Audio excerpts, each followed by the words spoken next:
Oke, baik.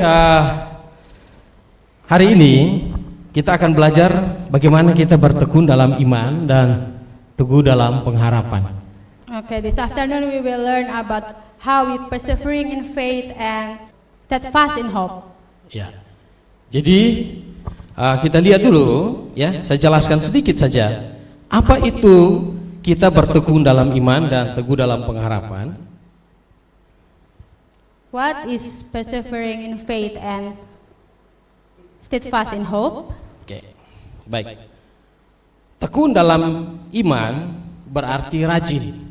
Persevering in faith means diligent. Dan sungguh-sungguh dalam mempercayai keyakinan. Dan sungguh-sungguh dalam mempercayai keyakinan. And seriously trusting in your conviction. Dan ketetapan hati. And determination. Ya, jadi seseorang yang bertekun dalam iman, so someone that persevering in faith, ia tidak mudah dipengaruhi atau digoyang. He will not easily affected or swayed. Oleh sebab itu, that's why sesuatu yang akan menimpa dia, ya, sesuatu yang akan menimpa dia, dia tetap kuat. He is still strong. Ya. Ia juga tidak akan mudah diombang-ambingkan. He will not be easily swayed oleh gelombang persoalan. Because of the circumstances. Tetapi tetap teguh dalam iman kepada Yesus Kristus Tuhan. But persevering in faith in the Lord of Jesus Christ. Contohnya begini. For example, kawan-kawan. Nah, jadi ada seorang dokter, ya, seorang dokter. Dia otomatis dia belajar dari mulai SD, SMP dan SMA. For example, a doctor he start to learn from primary to high school. Ya. Terus dia akan memilih kuliah dokter.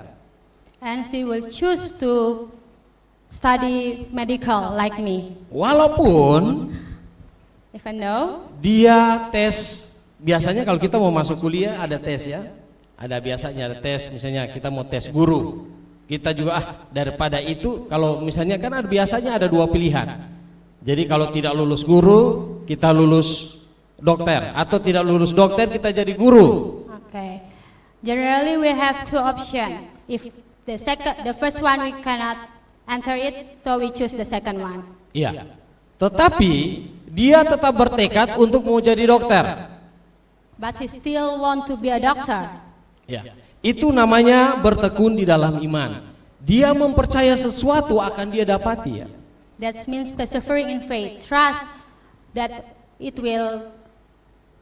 Ya, sekalipun dia lihat bahwa wah ini peluang masa depan saya juga. Dia melihat bahwa itu sesuatu pilihan, bahwa itu juga dia punya masa depan, ya. Jadi dia mempunyai masa depan, bisa kalau tidak jadi dokter jadi guru. She looking forward to see her future between become a doctor or a teacher. Iya, tetapi dia tetap memegang teguh bahwa saya berkeyakinan akan jadi dokter. But she still keep trusting to become a doctor. Nah, dia akan jadi dokter. She become a doctor. Ya, itu bertekun di dalam iman. Jadi dia tidak akan tergoyangkan. Tidak akan tergoyangkan, ya. Jadi terus berakar, tidak akan tergoyangkan. It's called persevering in faith, not be moved, not be shaken, not swayed. Ya, itu bertekun di dalam iman. That's persevering in faith. Kita lihat tekun dalam pengharapan. We see steadfast in hope. Berarti means tetap tidak berubah dalam harapan, keinginan, permohonan ataupun permintaan. Fixed, not unchangeable. Ya. Jadi dia tetap dan tidak berubah seperti awalnya. Fixed and unchangeable, like at the beginning. Ya. Jadi modelnya begitu terus, dia tidak berubah. Modelnya gitu terus, dia tidak akan berubah modelnya. Unchangeable. Ya. Nah, seseorang yang teguh dalam pengharapan, someone that steadfast in hope, ia tidak mudah dipengaruhi atau digoyahkan. Ia tidak mudah dipengaruhi atau digoyahkan. He will not easily to swayed or affected. Dia akan bertahan, He will endure, bahkan tahan uji, even withstand the test, sampai harapannya atau permohonan atau permintaannya dia dapat. until his hopes, wish, requests can be fulfilled and come true. Nah, itu adalah pengertian dari pengharapan. Jadi dia berharap doa tiap hari dia berdoa sampai dia mendapatkan jawaban itu. That's the meanings of hope. Itu- Every day he hope until they come true. Ya, itu namanya pengharapan ya. Baik. Mari kita belajar sama-sama. Kita baca di Kolose 1 ayat 23. Okay, we read in Colossians Okay. 1, verse 23. Someone want to read in English? Stand up. Ya, silakan. Ardan, come on, go. Please read. Colossians 1 verse 23, if indeed you continue in the faith, grounded and steadfast, and are not moved away from the hope of the gospel which you heard, which was preached to every creature under heaven, of which I, Paul, become a minister. Okay, thank you. Thank you. Ya. Bahasa Indonesianya, sebab itu kamu harus bertekun di dalam iman. Tetap teguh dan tidak bergoncang, dan jangan mau digeser dari pengharapan Injil yang telah kamu dengar dan yang telah dikabarkan di seluruh alam di bawah langit, dan yang aku ini Paulus telah menjadi pelayannya. Nah, kita belajar yang pertama adalah harus bertekun di dalam iman. We learn. The first one is we have to persevering in faith. Bagaimana supaya iman kita bertumbuh? Next Ya. slide. Next slide. How to make our faith grow? Ya, kita lihat. Next.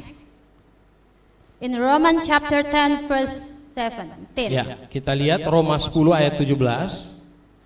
Jadi, iman timbul dari pendengaran dan pendengaran oleh firman Kristus. So then faith come by hearing and hearing by the words of God. Nah, kalau teman-teman semua bilang saya punya iman, If you guys say you have faith, tetapi teman-teman tidak pernah saat teduh. Tahu saat teduh? but you Ya. Jadi never have a pagi-pagi time, sebelum aktivitas kita baca firman, kita renungkan firman. Ya, apalagi kalau kita di gereja VLC ada V-Voice kita itu ada dituntun. Nah, belajarlah untuk bertekun di dalam iman, yaitu kita bertekun di dalam membaca firman. Okay. Simpel sebenarnya. Ya. we have to persevering in faith like we meditate the word of God every morning. Ya. As simple as like that. Ya, jadi pendengaran oleh firman Kristus itu artinya kita harus mendengar. Mendengar apa? Mendengarkan suara Tuhan. Kita tidak bisa menunggu berlutut, oh Tuhan berbicaralah pada saya, Tuhan berbicara. Itu tidak akan terjadi, Bapak Ibu. We must have Ya. Itu tidak akan terjadi. Tetapi bagaimana kita baca Alkitab, buka firman, mungkin ya dalam tahun. Oh iya. Oke. Ya. Jadi mungkin dalam tahun 2021 ya, teman-teman mau, oh saya mau baca dari Kejadian 1. Terus oke, itu bisa. Atau kita mau baca di V-Voice kita, oke, itu bisa. Itu artinya kita mau menumbuhkan iman kita ya. Okay, if in this year in 2021, if you want to start read the Bible, you have to start it. Ya.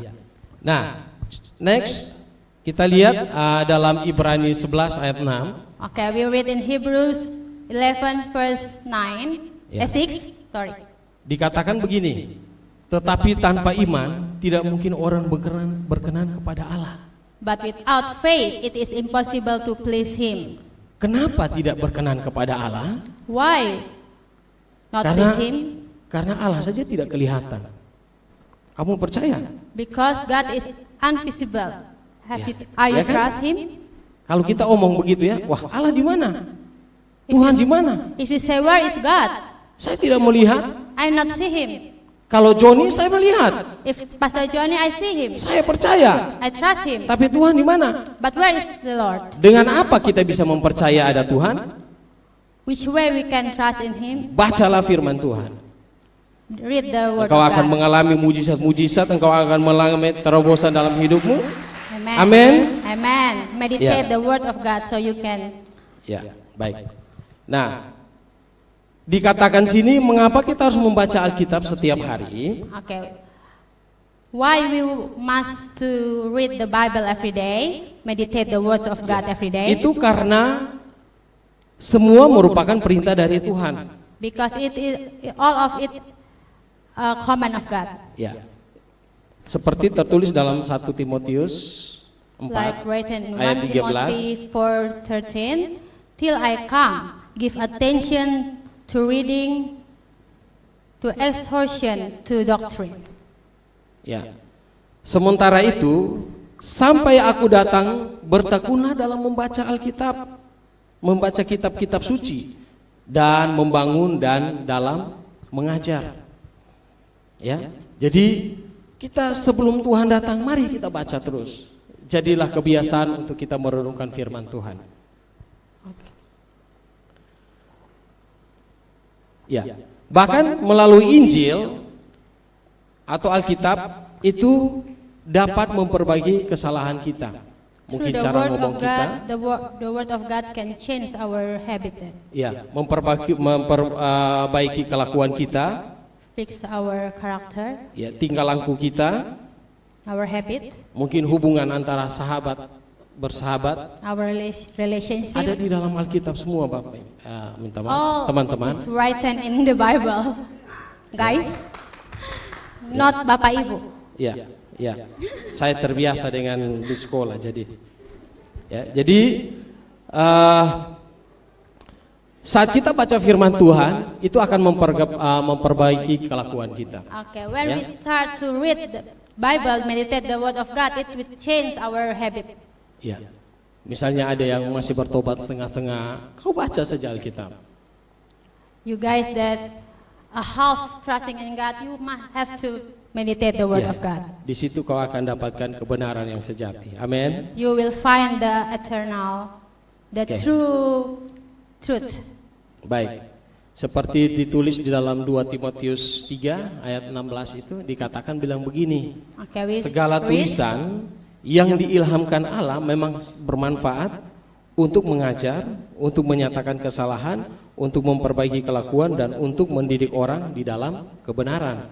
Okay, in 2 Timothy 3 chapter verse 16. All scripture is given by inspiration of God and is profitable for doctrine, for reproof, for correction, for instruction in righteousness. Ya. Ada yang bertanya begini, Someone Kak, asks, kalau kita baca buku tentang motivasi bagaimana? if we read a motivational book, Tidak masalah. no problem. Ya, itu untuk membuat kita menambah wawasan kita, That's for increase our knowledge. ya, wawasan kita, pengetahuan kita, ya. Nah, itu tidak masalah. No problem. Tetapi But inti dari semuanya adalah kita kembali ke Bible, kembali ke firman Tuhan. the core is we must back to the Bible, back to the Kalau- Word of God. Ya, kalau kami guru, itu kami melihat, sebelum mengajar kami melihat pelajaran ini, dia berhubungan dengan firman apa. Okay, if a teacher in Tunas Bangsa, we see the subject is linked to the Word of God. Ya, jadi kami diminta untuk pelajaran, ya, contohnya tentang bumi itu bulat. Di dalam Alkitab tulis bumi itu bulat. We have to make link between the subject and the Word of God, like the word is round, so we must search in the first in the Bible where they write the earth is round. Ya, jadi kalau dalam kerajinan ada juga di dalam firman tentang kerajinan. Okay. Jadi semua ya, semua di dalam Alkitab adalah sumber pengetahuan semua. All in the Bible is the source of knowledge. Jadi jangan rasa buat apa saya baca firman? So don't you not think for what I meditate the word of God. Ya. Buat apa saya makan waktu pagi-pagi, lebih baik saya masak, saya bantu orang tua, ya. For what I waste my time in the morning. Ya, untuk bantu orang tua, ya, untuk bersih-bersihkan rumah. Wah, apalagi waktunya sudah mau ke sekolah. Better I help my parents and prepare myself to go to school. Tetapi teman-teman semua boleh tahu, but you guys bahwa firman Tuhan memerdekakan kita. Amin. Must know that the word of God will make us free. Ya. Kami mendidik anak-anak di Tunas Bangsa untuk yang pertama, yaitu sebelum aktivitas merenungkan firman Tuhan. We teach the student in Tunas Bangsa for the first we must to meditate the word of God. Ya, karena kami tahu firman Tuhan membentuk karakter dia. Because we know the word of God will form the character. Bukan hanya karakter, skill. Kamu pasti Tuhan akan berikan hikmat, ya. Not only character but skill. The students, God will give them wisdom through the word of God. Ya. Mungkin teman-teman semua, saya ini tidak punya skill. Saya ini biasa-biasa saja, bahkan orang tua saya kalau saya buat selalu saja maki-maki saya. Maybe you guys think I don't have skill, my parents is not search for my skill. Ya. Tetapi kalau kalian bertekun dalam membaca firman, saya percaya, saya yakin bahwa hikmat itu akan mengalir dalam pikiran kalian. Kalian akan sangat beda dengan sebelumnya. But if you guys meditate the word of God will make you clever. Oke, amin. Amen. Ya. Yang kedua kita belajar lagi, yaitu tetap teguh, tidak bergoncang, dan jangan mau digeser dari pengharapan Injil. Okay, the second one is steadfast, not swayed, not move away from the hope of the gospel. Oke, kita baca Yakobus 1 ayat 24. We read in James 1 verse 2 to 4. Oke, saya baca ya, teman-teman.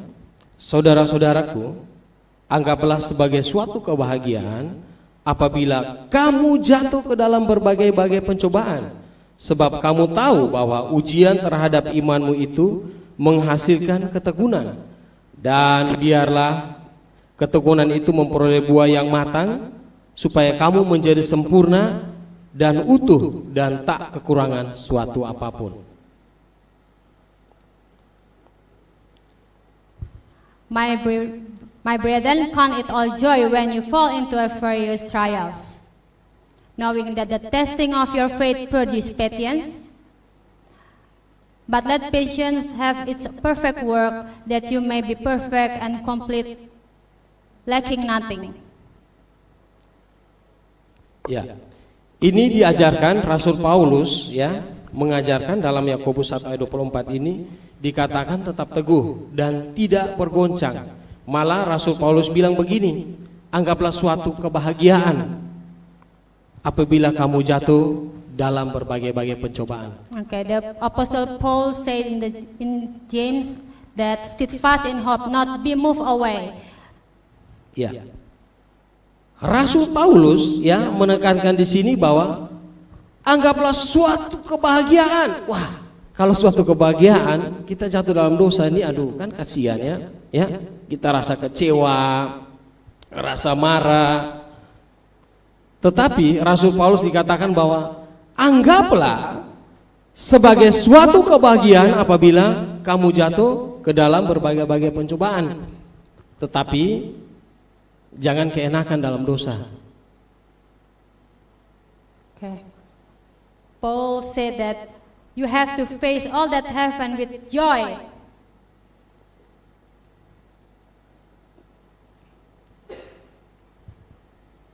Haleluya, ya. Ya. Ya, jadi dikatakan Rasul Paulus, kenapa kalau kita jatuh di dalam berbagai-bagai pencobaan, ya, itu membuktikan bahwa kita akan berubah, ya. Apostle Paul said, when we go to the trials, it will change us. It will change us, change our life. Ya, jadi dikatakan situ sebab kamu tahu bahwa ujian terhadap imanmu itu pasti menghasilkan ketekunan. It's written that Sebab kamu tahu bahwa ujian terhadap imanmu itu menghasilkan ketekunan. the trials will make patience. Dan biarlah ketekunan itu memperoleh buah yang matang, And let the patience become.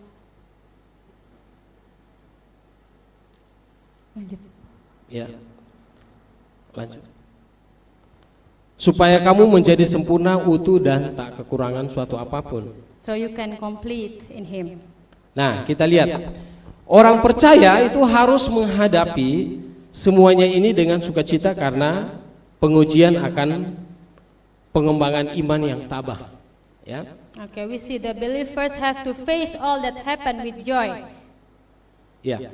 Jadi bagaimana supaya karakter kita, teman-teman, karakter kita bisa berubah?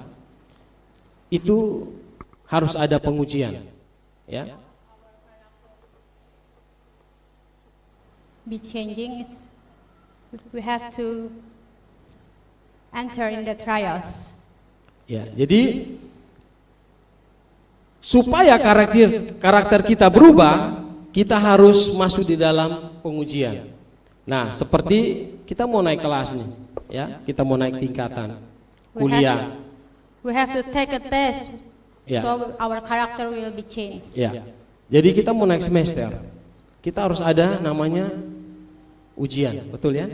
If we want to jump into the grade, you have to pass the test.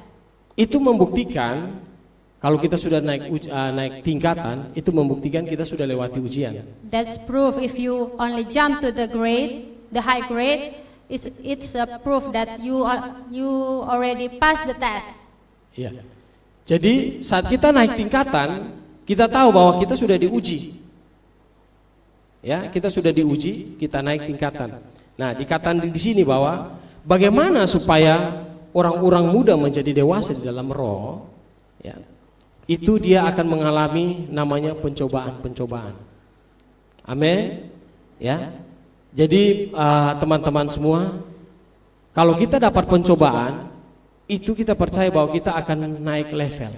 Di sini ada yang dapat pencobaan-pencobaan terus. Mungkin kalau di kampus mau lulus, ya, mau di wisuda, pastikan dosen suka lihat, skripsinya sudah pernah tahun lalu sudah pernah, rubah lagi. Ya kan biasanya begitu ya, yang kuliah, yang sudah tamat, ya Mr. John ya. Jadi biasanya dosen tuh lihat, oh ini judulnya sudah pernah ganti. Nah itu ujian-ujian. Kenapa? Supaya kita belajar hal baru. Ya, pasti dosen melihat, dosen tidak sembarang. Ini teman-teman, dia akan melihat, oh Mr. Johnny punya kemampuan ini. Saya tidak mau dia bekerja biasa-biasa saja. Saya mau lebih luar biasa lagi. Biasanya dilihat dari kacamata seperti itu. Okay, your lecture will test you before you jump in the higher grade.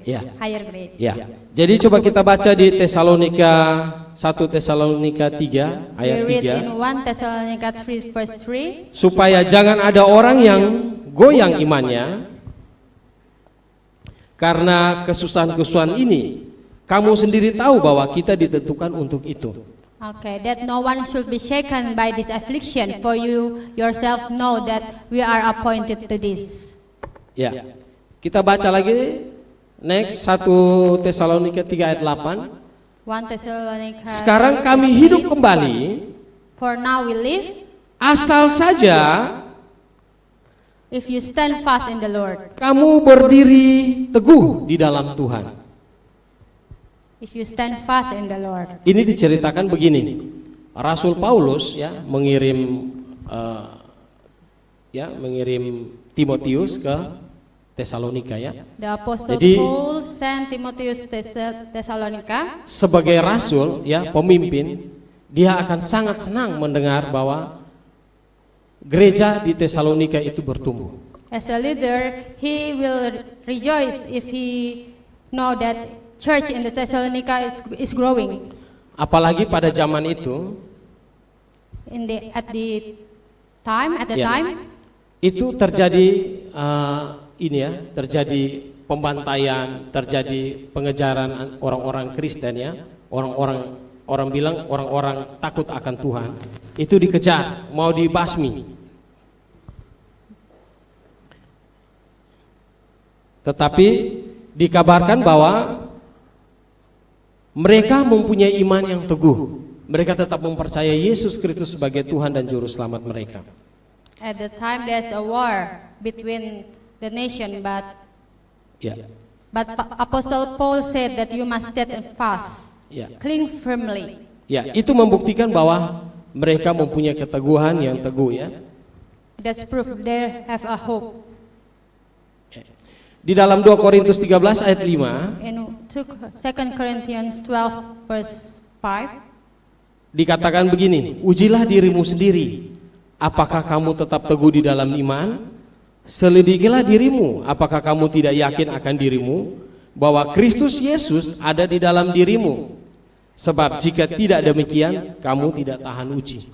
examine yourself as to whether you are in the faith. Test yourself. Do you not know yourself that Jesus Christ is in you, unless indeed you are disqualified? Ya, kita punya ketekunan yang teguh. Amin. We have a clean, firm hope. Nah, dengan demikian, hendaklah kita ya, saudara-saudara semua, teman-teman semua, tetap berteguh di dalam iman setiap hari ya. Setiap saat teduh kita membaca firman, membaca Alkitab. Setelah itu menjadi pelaku firman. Satu yang saya sampaikan di sini bahwa ingat, kita lakukan penginjilan.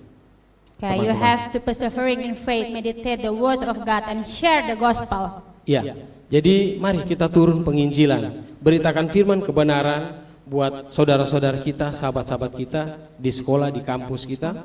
Let's sharing the gospel to your friends in school, Ya, mungkin di kantor, in office. kita beritakan firman Tuhan. You have to sharing the word of God. Share the gospel. Saya ajarkan teman-teman guru saya, I teach my teacher. kami setiap hari Rabu itu kami berpuasa. Every Wednesday we take a fasting. Kami We have ambil- fasting prayer. Ya, kami ambil satu ruangan kelas. Itu kami menyembah. Jadi kira-kira apa? Roh Kudus mau pimpin kami kemana? Kami menyembah bebas. We worship God. We let Holy Spirit Ya, speak to us. ya. Di dalam tim kami itu ada Kristen, ya, In our ada Kristen, ada Gemit, ada GBI. They are Christian from many denomination, from Gemit, from GBI, Ya, ada teman-teman guru Katolik. Catholic. Ya, itu kami menyembah. Ada yang bahasa roh. We united to worship God. Ya, ada yang menyembah, menyanyi, menikmati hadirat Tuhan. Saya sampaikan satu hal di situ, bahwa saat kita masuk hadirat Tuhan, ya, ada yang berbahasa roh, itu bukan untuk denominasi, beberapa denominasi. Ya, saya mengajarkan teman-teman guru saya, Roh Kudus itu milik semua. I tell my friends that Holy Spirit is for all, not only for Christian. Ya, mungkin mereka bertanya pertama, apa itu Roh Kudus? Kok ada beberapa yang berbicara dengan bahasa-bahasa lidah, bahasa-bahasa lain? How we speak in tongue. Saya bilang, kalau kamu mau alami, nikmati hadirat Tuhan. If you want to speak in tongue, if you want to experience Holy Spirit, you must to enter the presence of God. Ya, minta Roh Kudus kuasai atmosfer di saat kita penyembahan itu. Tell Holy Spirit, ask Holy Spirit to fulfill your life. Jadi lama-kelamaan mereka terbiasa. Mereka terbiasa dengan kita mulai penyembahan. Karena satu yang saya sampaikan kepada mereka, ingat Roh Kudus bukan untuk denominasi, satu denominasi saja, tetapi Roh Kudus untuk semua. Jadi kalau kita buka hati, dia akan masuk, akan menguasai kita. It become habit because Holy Spirit not only for one denomination but for all of us. Ya. Jadi mari teman-teman semua tetap teguh. Kita tidak boleh tergoncangkan dengan apapun ya. Jadi ada apa yang menjadi pergumulan hidup kita, kita harus tetap teguh. We have to cling firmly. Dengan cara apa? What way? Kita tetap teguh, We can steadfast yaitu kita dengan membaca firman Tuhan. Amin. by reading, by meditate the word of God. Ya. Jadi dalam Ayub 42 ayat 2 dikatakan begini. In Job 42 verse 2, Aku tahu bahwa engkau sanggup melakukan segala sesuatu dan tidak ada rencanamu yang gagal. Amin. I know that you can do everything and that no purpose of yours can be withheld from you. Amen. Oke. Nah, saya mau cerita menutup khotbah ini. Saya cerita. I want to tell a story. Petani, ada petani jagung. A farmer, a corn farmer. Jadi mereka lahannya, ya tahu biasa kalau petani ya, kalau teman-teman ke Osao itu biasa lahannya luas, tetapi sudah ada pemilik ya, bidang-bidang masing-masing ya. He have a wide field. Ya. Di situ ada satu petani. Dia setiap tahun dia juara, mengalami juara dalam hasil ya, hasilnya ya, hasil jagung itu. There is a farmer that every year he winning the competition. Ya. Terus ada yang gagal total.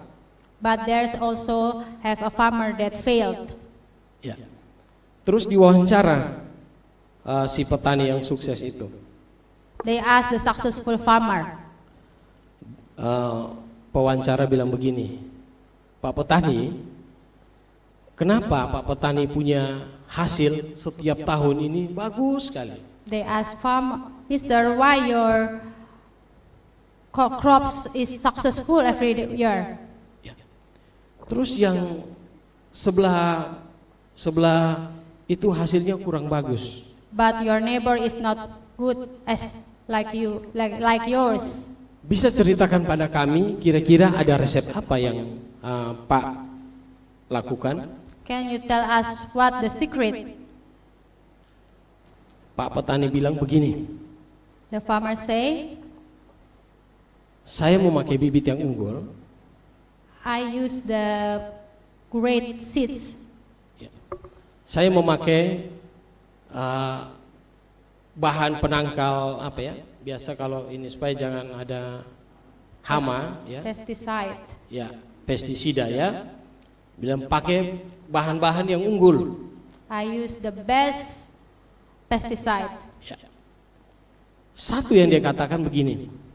One thing he say, Bukan hanya saya yang pakai, not only I use it, tetapi saya membagikan bibit yang unggul, terus penanganan hama yang unggul ke samping kiri kanan saya semua. but I share with my neighbors. Dia bagikan I share it. sehingga That's why saya punya aman.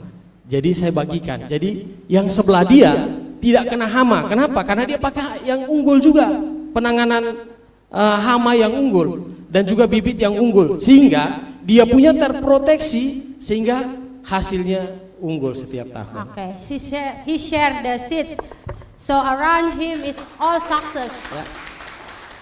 Nah, teman-teman, satu hal yang saya sampaikan siang hari ini, ingat, kita mau hidup kekal, amin. Kita mau masuk kerajaan surga ya. Remember, if we want to have eternal life, Mari kita pergi penginjilan. let's share the Sahabat gospel kita di samping rumah kita, to our neighbors, mungkin tetangga kita, ya, To our atau friends. teman sebangku kita.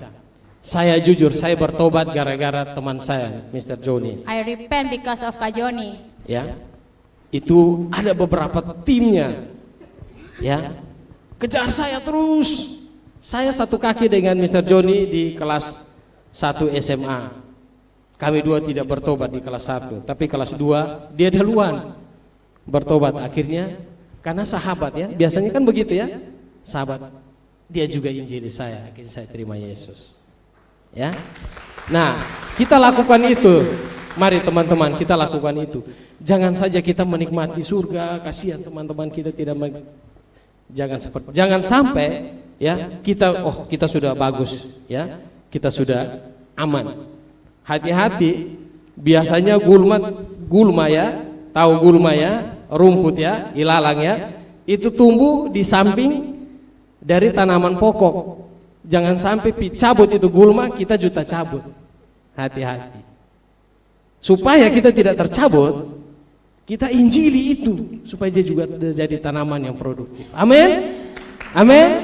Jadi mari kita kembangkan, kita injili teman kita, sahabat kita, di tempat kerja kita, di kampus kita, di sekolah kita. Omong saja tentang kebenaran firman Tuhan. Mungkin saat itu dia belum bertobat, ya.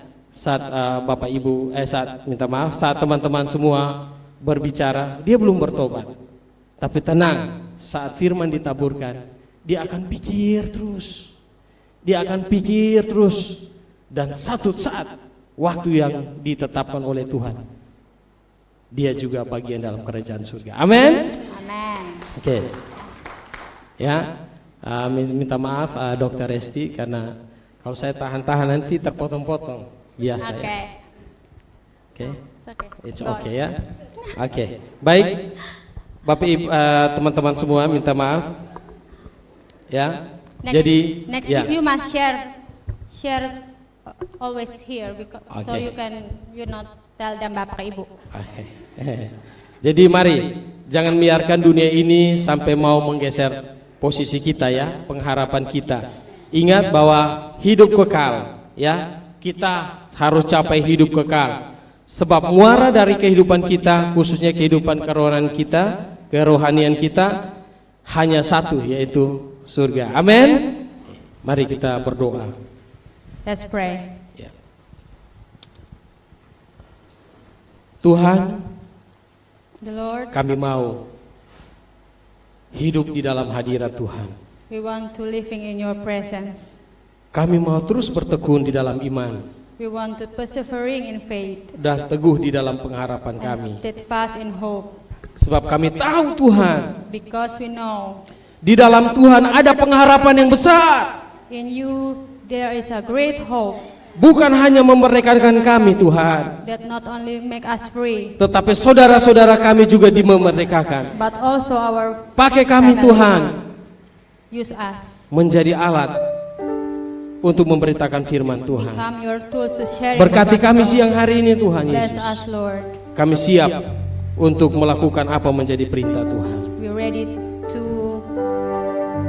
Terima kasih Tuhan watch your Yesus. command. Di dalam Thank you, nama Lord. Haleluya. In Jesus'